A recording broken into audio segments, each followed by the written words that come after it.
everyone, welcome back to my YouTube channel Educational Videos by Palak Gupta. Hope you all are well. So guys, if you are new to my channel, so don't forget to subscribe my channel, the red button below. Let's start without any further delay. So students, आज की video का हमारा जो topic है वो है most important MCQs of all chapters of social studies which are coming in term 1 of which class of class 10th. So students, हमारी जो 10th क्लास है ना, जो 2021 से लेके 2022 वाला जो बैच है, ये सिर्फ अब कुछ महीनों का बचा है। लाइक सच में सिर्फ 3 महीने हैं। ये लगा लो नवंबर है, दिसंबर हम लोगों का पूरा उसमें टर्म 1 में चला जाएगा एंड उसके बाद हमारे पास जनवरी फरवरी बचा है, मार्च अप्रैल में हमारे होने वाले हैं एग्ज़ाम टर्म 2 वाले। तो सिर्फ इन 3 महीनों में ना हमें बिल्कुल लग के पढ़ना है भाई कि इस साल तो 10th निकली। मतलब मैंने अपना टारगेट भी बना रखा है, तो मैंने आप लोगों को जैसे शेयर की थी अपनी वीडियोस कि हाउ आई स्टडी, मैं कैसे पढ़ रही हूँ अपनी 10th के लिए। तो मतलब मैंने भी अपना टारगेट बना रखा है कुछ कि मेरे को इतना, एटलीस्ट मैंने गोल सेट कर रखा है कि मेरे इतनी परसेंटेज तो आनी चाहिए और मैं उसके लिए लगी हुई हूँ। मतलब सच में जैसे कहते हैं ना, डेडिकेशन है एक मेरे अंदर उस चीज़ के लिए कि हाँ मेरे को इतना स्कोर करना है। अब वो स्कोर चलो मैं आपको बता देती हूँ। मेरा जो टारगेट है ना वो है कि मैं 80% एटलीस्ट टच कर जाऊँ, because I am that kind of girl who always scores above 90%। But due to COVID crisis मेरी भी मतलब मैं भी थोड़ी सी पढ़ाई में थोड़ी सी कम वीक हो गई हूँ, बट स्टिल मैं भी चाह रही हूँ कि मैं एटलीस्ट 85 तक तो टच कर जाऊँ। ठीक है, तो मतलब कुछ महीनों की बची है हमारी 10th, तो इन कुछ महीने हम थोड़ा सा अच्छे से पढ़ लें। इसीलिए मैं भी ये वीडियो, पता मैंने ये वीडियो कब शूट करी है? हम लोगों ने ये वीडियो शूट करी है अक्टूबर, आई थिंक सितंबर में शूट करी है हमने ये वीडियो, ताकि मैं भी अपनी स्टडीज़ पे फोकस कर पाऊँ और आपको भी थोड़ी हेल्प हो जाए। तो चलिए आज की वीडियो स्टार्ट करते हैं। अब ये वो MCQs हैं जो थोड़े मुझे लगे कि हाँ ये इम्पोर्टेंट है 10th क्लास के लिए, और मैंने भी इन्हीं में से याद किया। और यू नो व्हाट कि मेरे प्री बोर्ड्स जो थे वो बहुत अच्छे गए। लाइक रियली मेरे प्री बोर्ड्स जो थे बहुत अच्छे गए मैंने, क्योंकि ये MCQs करे थे। और ऐसा कुछ नहीं है, मतलब मैं किसी के थ्रू नहीं पढ़ती, मैं सिर्फ सेल्फ स्टडीज़ करती हूँ, because social science is my favourite subject. Social science है थ्योरी पढ़ने में ना जो मज़ा आता है, लाइक वो किसी और सब्जेक्ट में नहीं आता बिल्कुल भी। एंड मेरी वीकनेस है मैथ्स, जो कि मतलब मुझे नहीं पसंद। मैं अपना पर्सनल एक्सपीरियंस बता रही हूँ, मुझे मैथ्स नहीं पसंद, इसीलिए मैं 10th में लग के मेहनत करी, because I want to pursue arts in 11th। So इसलिए थोड़ा आप भी मतलब इस चीज़ के लिए फील लेके आओ कि हाँ सपोज़ किसी को डॉक्टर बनना है तो वो साइंस साइड लेगा आगे जाके, तो अभी से अपने एक वो एम बनाओ कि हाँ मुझे साइंस लेनी है, मैं अपने आप को देख रहा हूँ फ्यूचर में और मेरे को जर्नलिस्ट बनना है एज यू नो। तो मेरे को जर्नलिस्ट बनना है, उसके लिए आर्ट्स मैंने लेनी है। तो इसीलिए मेरे को SST का हमेशा से ही क्रेज़ रहा है, क्योंकि मेरे को बहुत इंटरेस्ट आता है SST पढ़ने में। और मैंने देखा है बहुत सारे स्टूडेंट्स हैं, मतलब मेरे ही जो मेरे से पढ़ रहे हैं, फ़िलहाल मैं ट्यूशन भी कर रही हूँ साथ साथ में, तो कुछ स्टूडेंट्स हैं जो कहते हैं कि दी हमें SST बिल्कुल नहीं पसंद। भाई तुमने उसमें इंटरेस्ट लिया ही नहीं है कभी से। मैं ये नहीं कह रही, हाँ जैसे मेरे को मैथ्स नहीं पसंद, उनका पर्सनल एक्सपीरियंस है, उन्हें सोशल नहीं पसंद, बट जोक्स अपार्ट कि मतलब उन लोगों को सोशल नहीं पसंद तो मैं उन्हें कुछ कहूँ, बट उन लोगों को सोशल नहीं पसंद। अब मेरे को मैथ्स नहीं पसंद, मेरी ट्यूटर मेरे को कहती है कि मैं मैथ्स अच्छा करती हूँ, but I don't love to do it, you know. होता है ना कि अंदर से फीलिंग ही नहीं आती। चलो खैर ये तो बातें हो गई। अब हम आते हैं अपने टॉपिक पे। अब स्टार्ट करते हैं अपनी आज की वीडियो। चलिए, अब मैंने जो फर्स्ट क्वेश्चन लर्न किया है वो है What are the main factors that determine the creation of a resource? यानी कि वो कौन से फैक्टर्स हैं जो कि क्रिएशन ऑफ रिसोर्स को डिटरमाइन करते हैं। तो इसमें आंसर है हमारा nature, human beings and technology etcetera, कुछ भी हो सकता है। ठीक है। अब मैंने इसमें क्या करा है, मैंने इसमें ऑप्शंस नहीं उतारे, बिकॉज क्या होता है ना, ऑप्शन 4 तरीके के होंगे, हम चारों में दिमाग मारेंगे, कन्फ्यूज़न हमें होएगी। तो इससे बढ़िया चीज़ मेरे को ये लगी कि सीधा क्वेश्चन उतारो और उसके नीचे सीधा सीधा आंसर कर दो। क्यों? क्योंकि हमें तो सीधा सीधा आंसर याद है, फिर ऑप्शन चाहे गलत आ जाए हम टीचर को बोल तो सकते हैं कि मैम ये ऑप्शन गलत है, इसकी जगह कोई और ऑप्शन आएगा, बट हम क्लास में आंसर तो नहीं बोल सकते कि मैम ये आंसर आएगा। तो हम सीधा टीचर को ही बोल सकते हैं कि मैम ये ऑप्शन नहीं है, इसकी जगह ये आएगा। तो इसीलिए मेरी अकॉर्डिंग टू मी, मतलब मैंने ऐसे ही करा है कि क्वेश्चन उतारा है और उसके नीचे सीधा उसके आंसर लर्न कर लिया है, और मतलब ऐसे नहीं करा कि ऑप्शंस के साथ कर रही हूँ मैं कुछ, लेकिन इस वे में मेरे को कभी होता भी नहीं है, कन्फ्यूज़न ही रहती है दिमाग में हमेशा से। तो इसीलिए सीधा सीधा क्वेश्चन उतारो और उसका आंसर कर दो। पेपर में फिर कुछ भी आए, हमें तो पता है ना आंसर क्या है। चलो अगले क्वेश्चन पे चलते हैं। नेक्स्ट क्वेश्चन है, फ्रेंच रिवॉल्यूशन कब स्टार्ट हुआ था? तो गाइज हमने 9th क्लास में पढ़ा था कि जो फ्रेंच रिवॉल्यूशन है वो 1789 में स्टार्ट हुआ था। तो जो हमारा हिस्ट्री का इस साल का चैप्टर है, कौन सा है? द रशियन रिवॉल्यूशन है, नहीं, nationalism in Europe, I think so, पता नहीं, मेरे को चैप्टर का नेम अभी याद नहीं आ रहा है। तो उस चैप्टर में भी हमारे को फ्रेंच रिवॉल्यूशन का थोड़ा सा रीकैप बताया, मतलब बताया कि हमने क्या पढ़ा था फ्रेंच रिवॉल्यूशन में। तो फ्रेंच रिवॉल्यूशन कब हुआ था? 1789 में। सो गाइज नेक्स्ट क्वेश्चन है, which revolution is called the first expression of nationalism? यानी कि किस रिवॉल्यूशन को इससे जाना जाता है कि ये नेशनलिज्म यानी राष्ट्रवाद का पहला स्टेप है, यानी कि फर्स्ट एक्सप्रेशन है। तो इसमें हमारा आंसर आएगा फ्रेंच रिवॉल्यूशन। चाहे ऑप्शन में आपको देते फ्रेंच रिवॉल्यूशन, रशियन रिवॉल्यूशन, किसी पे नहीं जाना, और भी 2 ऑप्शन देते हैं, none of these, all of above, तो हमारे पास सीधा सीधा आंसर हमें पता है French revolution. Next question, which crop take almost a year to grow? यानी कि कौन सी फसल जो है वो ऑलमोस्ट यानी कि पूरा 1 साल लगा देती है उगने के लिए? तो शुगर केन। शुगर केन क्या होता है? गन्ना। Which type of government system is there in India? अब ये आ गया हमारा, पीछे जो क्वेश्चन गया है वो था हमारा जियो का, अब ये क्वेश्चन आ गया है हमारा पॉल साइंस का। ठीक है, किस तरीके की गवर्नमेंट है इंडिया में? फेडरल गवर्नमेंट है। ठीक है, अब नेक्स्ट क्वेश्चन है, अब ये हमारा है पावर शेयरिंग से। वो जो पीछे क्वेश्चन गया है वो किससे था? फेडरलिज्म से। पावर शेयरिंग का क्वेश्चन आया है, a belief that the majority community should be able to rule a country in whichever way it wants by disregarding the wishes and needs of the minority। यानी कि एक ऐसा मानना, belief मानना कि मेजॉरिटी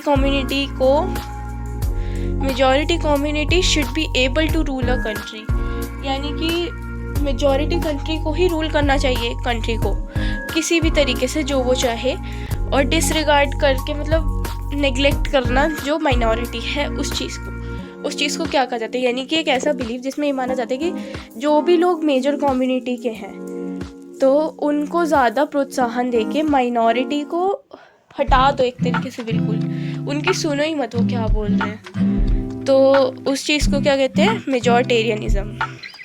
ठीक है, नेक्स्ट क्वेश्चन पे हम आते हैं। At least dash seats are reserved for women in local government। Local government में विमेंस के लिए कितनी सीट्स रिजर्व की गई है? तो इसका आंसर हमारा आएगा 1/3। ठीक है, next question, which country is the largest producer of T in the world? देखो सोशल साइंस जो है ना वो एक तरीके की जीके है, सोशल साइंस दोनों ही एक तरीके से जीके है। अगर हम इन्हें बहुत पॉजिटिव वे में लेके चले ना तो ये जीके का क्वेश्चन है, हमने पढ़ा होगा आज से 3-4 साल पहले, बट हमें रिमाइंड नहीं था तो हमें लग रहा है कि ये टफ़ है। कुछ टफ़ नहीं है भाई, सोशल साइंस सबसे इजी सब्जेक्ट है according to me. Social science, English, Hindi, ये तो स्कोरिंग सब्जेक्ट्स हैं। भले ही साइंस मैथ्स को हटा दो, साइंस तो फिर भी चलो 1% बच्चे मानते हैं कि साइंस स्कोरिंग सब्जेक्ट है, बट स्टिल सोशल साइंस बहुत ज़्यादा स्कोरिंग सब्जेक्ट है। अब इसमें क्या क्वेश्चन है कि कौन सी कंट्री है जो टी की लार्जेस्ट प्रोड्यूसर है? याद रखना कंट्री है, स्टेट ऑफ इंडिया नहीं पूछा। कंट्री कौन सी है? कंट्री है चाइना। नेक्स्ट क्वेश्चन, विच ऑर्गेनाइजेशन publishes स्पेलिंग मिस्टेक है, publishes the data of human development index. Human development index का डेटा कौन सी ऑर्गेनाइजेशन पब्लिश करती है? तो इसका आंसर है यूनाइटेड नेशन डेवलपमेंट प्रोग्राम। सीधा सीधा याद रखो UNDP, ठीक है। आगे चलते हैं। What was the result of French revolution? अब फ्रेंच रिवॉल्यूशन, फिर से हिस्ट्री का क्वेश्चन आ गया कि फ्रेंच रिवॉल्यूशन का रिजल्ट क्या हुआ था? इसने रिपब्लिक को ख़त्म कर दिया था, एंड ऑफ रिपब्लिक, ठीक है। नेक्स्ट क्वेश्चन, कुछ प्लांटेशन क्रॉप्स के नाम लिखने हैं। कॉफ़ी, बनाना, टी, शुगर केन और कुछ भी हो सकता है, आप बताना मेरे को कमेंट सेक्शन में कि कॉफ़ी, बनाना, टी और शुगर केन के अलावा कौन सी क्रॉप हम प्लांटेशन क्रॉप में ले सकते हैं। कमेंट सेक्शन में बताना मेरे को। The main food crop of kharif season. Kharif season की मेन फूड क्रॉप कौन सी है? राइस, ठीक है। नेक्स्ट, अच्छा हाँ, अब एक क्वेश्चन इससे और बनेगा। The main food crop of kharif season is rice. अब मैं अगर यहाँ पे वीट दे दूँ तो राइस के साथ में अगर आपको वीट दे दूँ तो क्या वीट होगा? कमेंट सेक्शन में बताना मुझे। और जिसका भी आंसर सबसे पहले आएगा मैं नेक्स्ट वीडियो में उसको अपना शाउट आउट ज़रूर दूंगी, तो प्लीज़ बताना मत भूलना। और इससे क्या होगा कि आपको भी रिवाइज रहेगा ये चीज़ कि हमने उस वीडियो के नीचे कमेंट करा था, तो हाँ इसका आंसर यही होगा।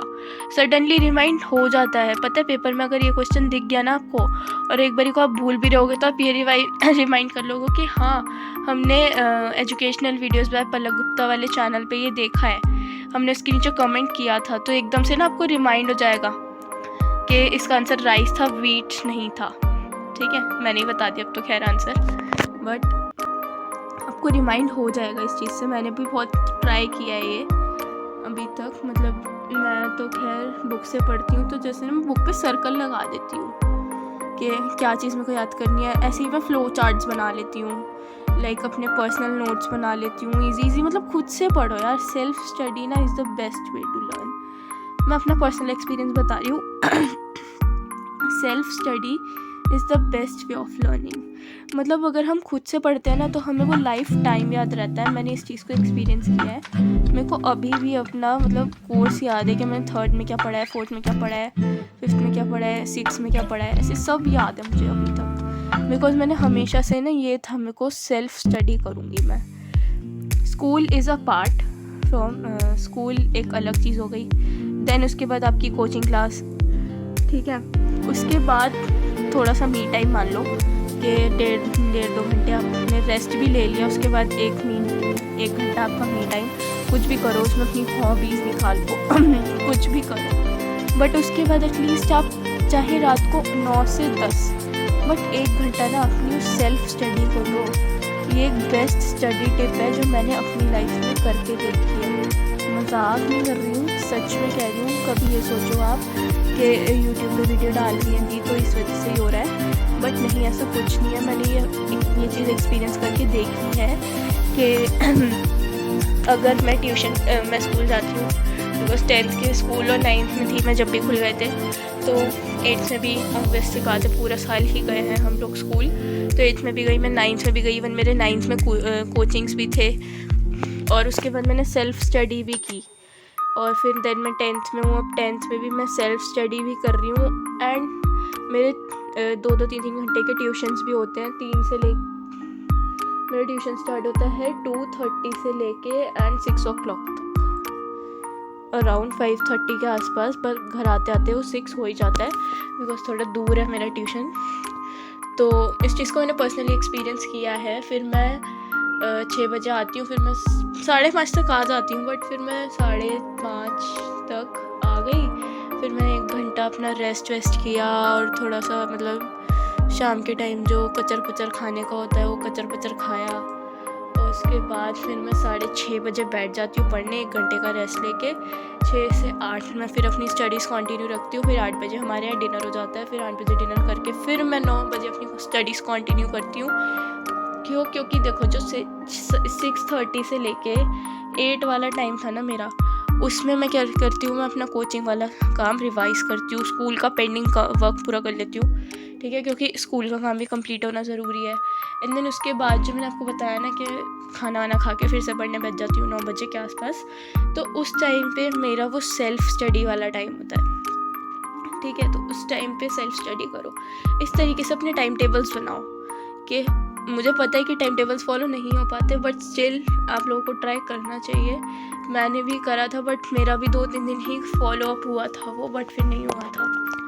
तो चलो हम इस क्वेश्चन को कर लेते हैं। Which is the main food crop of the eastern and southern part of the country. Eastern and southern part of country में कौन सी मेन फूड क्रॉप है? तो इसका आंसर है राइस।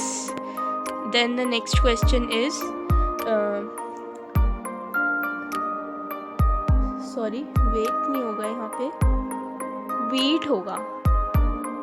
माय मिस्टेक, एक सेकेंड मैं इसको करेक्ट कर देती हूँ। ये ना यहाँ पे वीट होगा,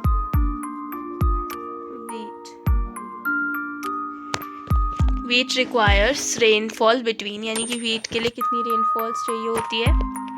50 to 75 सेंटीमीटर। ठीक है, चलते हैं आगे।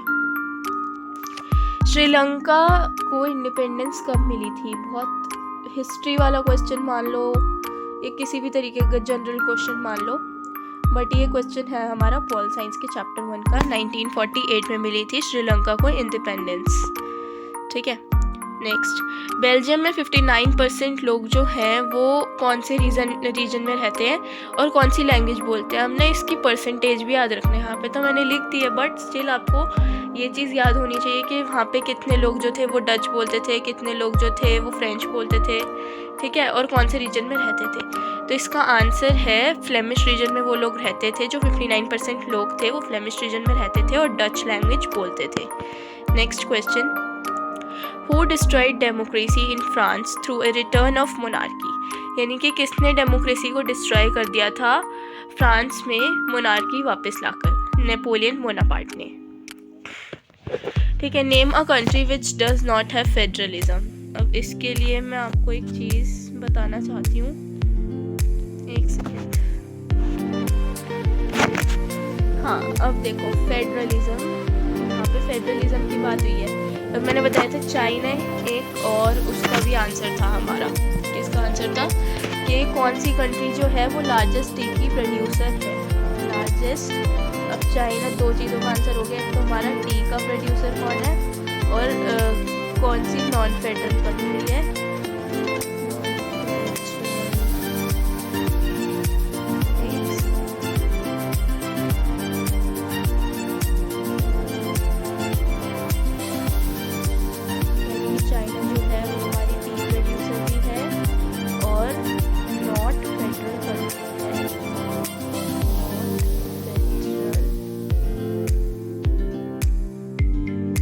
ठीक है, चाइना जो है वो टी की लार्जेस्ट प्रोड्यूसर है और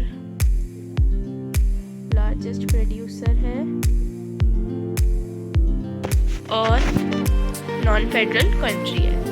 नेक्स्ट, यानी कि मेजर वीट प्रोड्यूसिंग स्टेट। अब ये क्वेश्चन आएगा, मैप पे फिल कर कि कुछ मेजर वीट प्रोड्यूसिंग स्टेट्स को आप मैप पे फिल करो। तो इसमें कौन कौन सी हो जाएंगी? उत्तर प्रदेश, पंजाब, हरियाणा, मध्य प्रदेश, गुजरात। कोई याद ना रहना तो एटलीस्ट ये 5 तो याद कर लो। ठीक है, बहुत ईजी है ये 5। अब आगे चलते हैं। The union list include subject subject. Union list में कौन कौन सी चीज़ें आती हैं? यहाँ पे सब्जेक्ट्स क्या है? सब्जेक्ट्स का मतलब क्या है? सब्जेक्ट्स यानी कि वो नहीं कि हमारे सोशल साइंस से रिलेटेड सब्जेक्ट्स, मतलब कि उनके डिपार्टमेंट में क्या क्या चीज़ें आती हैं? Defence, foreign affairs, banking, currency और communications. Next, give example of coming together federation. यानी कमिंग टुगेदर फेडरेशन के एग्जाम्पल हो। तो इसका आंसर है यूएसए, स्विट्जरलैंड और ऑस्ट्रेलिया। याद रखना, यूएसए, स्विट्जरलैंड और ऑस्ट्रेलिया। हमारा जो 10th का सपोर्ट मटेरियल आया है उसमें भी यही एग्जाम्पल्स दे रखे हैं, तो सबसे ईजी इन्हें याद रखना है, यूएसए, स्विट्जरलैंड और Australia. Who has the power to make an act on the subject given in the concurrent list. यानी कि किसके पास ये पावर होती है कि वो to make an act on subject given in the concurrent list. Concurrent list पे जो सब्जेक्ट है उस पर कुछ एक्ट कर सके लॉ एंड ऑर्डर के पास, ठीक है। Which crop is an important raw material for automobile industry, यानी कि ऑटोमोबाइल इंडस्ट्री के लिए एक इम्पॉर्टेंट रॉ मटेरियल यानी कि कच्चा सामान, रॉ मटेरियल कच्चा सामान क्या होगा, रबर, ठीक है। अब इसके बाद है, हाँ ये इजी क्वेश्चन है बट और मतलब आया भी है, मेरे यूटी में आया था ये क्वेश्चन, और एक वो आया था कि गोल्डन फाइबर किस चीज़ को कहते हैं, ठीक है। तो ये क्वेश्चन ना ध्यान से कर लेना बिकॉज ये जनरल क्वेश्चंस है और ना यही ही इन्हीं में हम पेपर में गलती करके आते हैं। Rearing of silk worm for the production of silk fibre is known as, यानी कि सिल्क वॉर्म से रियरिंग करना, सिल्क की प्रोडक्शन करना, उस चीज़ को हम क्या नाम देते हैं, उसको कहते हैं सेरिकल्चर, ठीक है। ये देखो जो क्वेश्चन मैं बता रही थी तुम लोगों को कि which crop is known as golden fibre. Golden fibre कौन सी क्रॉप को जाना जाता है, गोल्डन फाइबर क्या होता है, jute. Which state is the largest producer of bajra, which state is the largest producer of bajra. यहाँ पे क्वेश्चन क्या पूछिए, स्टेट है तो इसका आंसर होगा राजस्थान, ठीक है। बाजरा सबसे ज़्यादा कहाँ होता है, राजस्थान में। और a short season between rabi and kharif season is, यानी कि रबी और खरीफ सीजन के बीच में एक छोटा सा सीजन होता है, उस सीजन को क्या नाम देते हैं, जैद, ठीक है। Next, who was Metternich, Metternich कौन था, एक ऑस्ट्रियन चांसलर था वो, ठीक है। और next, who was Friedrich list, ठीक है। अब ये फ्रेडरिच लिस्ट कौन था, एक इकोनॉमिस्ट था। Next, who prepared the painting of Germania, Germania की पेंटिंग किसने बनाई थी, फिलिप वेथ ने। ये नाम थोड़ा सा टिपिकल है, फिलिप वेथ, ठीक है। फिलिप वेथ याद रखना, पीवी करके याद रख लो वरना पीवी फिलिप वेथ मैंने ऐसे ही याद करे थे, जैसे जीजी वो था गुजीब गैरीबाल्दी, है ना। और ऐसे ही मतलब छोटे छोटे कर लो, जीजी वो था गुजीब गैरीबाल्दी, ऐसे ही फ्रेडरिच लिस्ट था, FL फ्रेडरिच लिस्ट, ऐसे करके याद रखो। Which movement is also known as bloodless revolution, ये किस मूवमेंट को कहा जाता है, ब्लडलेस रिवॉल्यूशन। देखो NCERT में तो मेरे को ये नहीं मिला टॉपिक बट स्टिल मैंने किसी और बुक से पढ़ा इसे, तो मेरे को वहाँ मिला ये, बट नहीं जनरल क्वेश्चन है, ये आ सकता है पेपर में। और नहीं ये मैंने कहाँ पढ़ा था, ये हाँ DOE से सैम्पल पेपर आए थे तो उसमें पढ़ा था मैंने ये क्वेश्चन कि which movement is also known as bloodless revolution, तो इसका आंसर होगा Bhoodan Gramdan movement. Next, by what name jhoom farming known as in western Ghat, यानी कि झूम को किस नाम से जाना जाता है वेस्टर्न घाट्स में, तो इसका आंसर होगा Kumari. Next, in which state the terrace cultivation is practised, किस स्टेट में टेरेस कल्टिवेशन जो है वो होती है, तो इसका आंसर होगा Uttaranchal. Next, the system of panchayati raj involves, यानी कि पंचायती राज का जो सिस्टम है उसमें क्या क्या आता है, विलेज, ब्लॉक और डिस्ट्रिक्ट लेवल्स, ठीक है। Next, Dash is a system of government in which power is divided between a central authority and a various constituent units of the country, यानी कि कौन सा सिस्टम ऑफ गवर्नमेंट है जिसमें कि जो पावर है उसको सेंट्रल अथॉरिटी और बहुत सारे कॉन्स्टिट्यूएंट्स यूनिट्स में डिवाइड किया जाता है कंट्री में, तो इसका आंसर होगा फेडरलिज्म, ठीक है। नेक्स्ट है, जब पावर जो है वो सेंट्रल गवर्नमेंट से लेके और स्टेट गवर्नमेंट से लेके लोकल गवर्नमेंट को दे दी जाती है, इसको क्या बोलते हैं, डिसेंट्रलाइजेशन, ठीक है। क्वेश्चन का ना मतलब समझा करो, बहुत इजी था ये क्वेश्चन, मतलब चाहने को आप खुद भी कर सकते थे, यानी कि when power is taken away, power ले ली किससे, सेंट्रल और स्टेट गवर्नमेंट से, तो किसको दे दी गई, और एंड गिवन टू, और दे दी गई किसको, लोकल गवर्नमेंट को, उस चीज़ को क्या बोलते हैं, decentralisation. Next, a system of check और बैलेंस, एक सिस्टम जिसका नाम दिया गया इन्होंने चेक और balance, is another name for which of the following power sharing arrangements, किसके लिए है ये है हॉरिजॉन्टल डिविजन्स ऑफ पावर और power shared among different organs of the government, ठीक है। Next, what percentage of land should be under forest according to the national forest policy 1952, history की तरह 1952 का बताना है, 33%। Next, materials in the environment, which have the potential to satisfy human needs, but human beings do not have appropriate technology to access them are called stock. ठीक है, next, India की जो territorial water Intex है वो कितने तक extend हुआ है extends up to a distance of, कितने डिस्टेंस तक एक्सटेंड हुआ है, 12 नॉटिकल माइल्स तक। ठीक है, area sown more than once in an agriculture plus net sown area is known as, यानी कि जो एक से ज़्यादा बार एक साल में बोया जाता है और नेट सोन एरिया उसमें मिला के उस चीज़ को कहते हैं gross cropped area. Next, total degraded land in our country 130 million hectares. Next, most common soil of northern India alluvial soil. Red soil is reddish due to, बताओ क्यों? क्योंकि उसमें आयरन और इग्नियस मेटामॉर्फिक रॉक्स मिली होती हैं। Next, क्योंकि iron में rusting हो जाती है मॉइस्चर से, तो इसी वजह से वो रेडिश सा हो जाता है, तो इस वजह से। What will be the top priority in the development goal of landless labour, यानी कि एक किसान, एक लेबर है जिसके पास लैंड नहीं है, उसके लिए डेवलपमेंटल गोल क्या होगा कि ज़्यादा दिन उसको काम मिले और बेटर वेजेस मिले। नेक्स्ट, केरला का इन्फेंट मोर्टेलिटी रेट है, उसका रीज़न क्या होगा? क्योंकि केरला की जो ज़्यादातर गर्ल्स हैं वो नर्स हैं केरला में। नेक्स्ट, जीडीपी की फुल फॉर्म है ग्रॉस क्रॉप्ड एरिया। ये क्या शो करता है? It shows how big is the economy of a country in a given year in terms of its total output. ठीक है,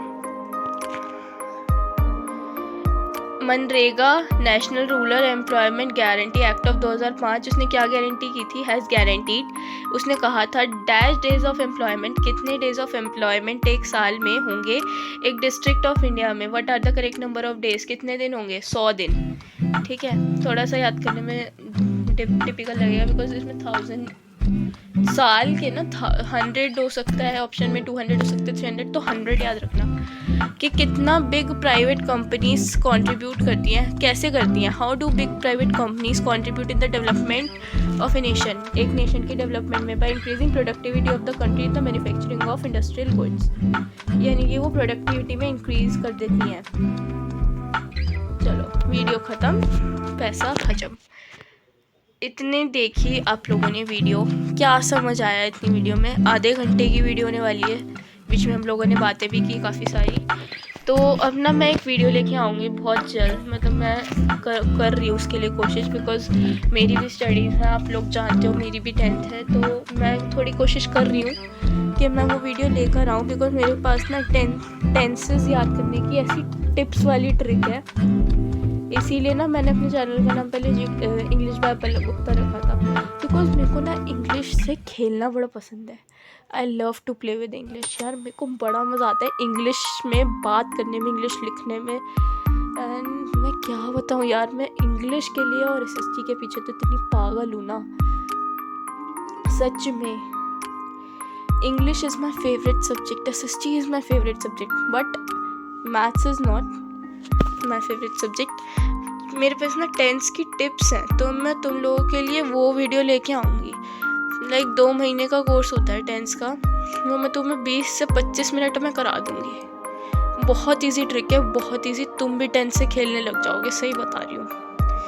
तो एक तो वो मेरे को टारगेट करना है, और तुम लोग भी कमेंट में मेरे को ज़रूर बताना कि मेरे को किस चीज़ पे वीडियो बनानी चाहिए नेक्स्ट। तो मैं मिलूँगी नेक्स्ट वीडियो में जल्दी, और अगर कुछ पूछना हो, कुछ समझ ना आया हो तो मेरे से पूछ सकते हो, बिकॉज़ ये सब मैंने पढ़ रखा है एंड तुम लोग भी मेरे साथ के हो, we are all friends.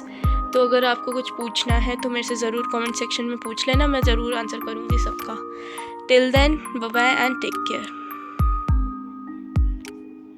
So guys, that's it for today. If you like this video, then share it with your family and friends. And also, if you are new to my channel, so don't forget to subscribe my channel. The red button below. Thank you so much.